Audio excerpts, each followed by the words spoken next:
Good evening সকলকে। আশা করি তোমরা সকলেই ভালো আছো।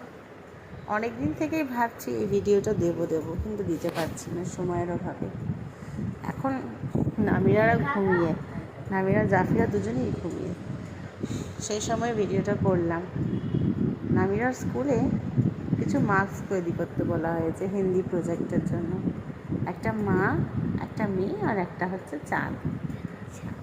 আমি আমার ক্ষুদ্র চেষ্টা করলাম, দেখি কেমন হয়েছে তোমরা আবার অবশ্যই জানিও। কিন্তু আমি এর আগে কোনোদিন এরকম কাজ করিনি, এই প্রথম কাজ আমি করা। আর আমার হাতের কাজ ভালো লাগতো, কিন্তু অনেক সমস্যা হতো বলে ছোটোবেলায় ওটাকে এড়িয়েই যেতাম। কিন্তু এখন করতে খুব একটা খারাপ লাগে না। বলো কিন্তু তোমরা প্রত্যেকে কেমন হয়েছে। আর তোমরা যদি কেউ এরকম কাজ করে থাকো, বা আরও ভালো ভালো অনেক কিছুই কাজ আছে, হ্যান্ডমেড, হ্যান্ডক্রাফট যেগুলো হয় আর কি, আমাকে অবশ্যই কমেন্টে জানিও।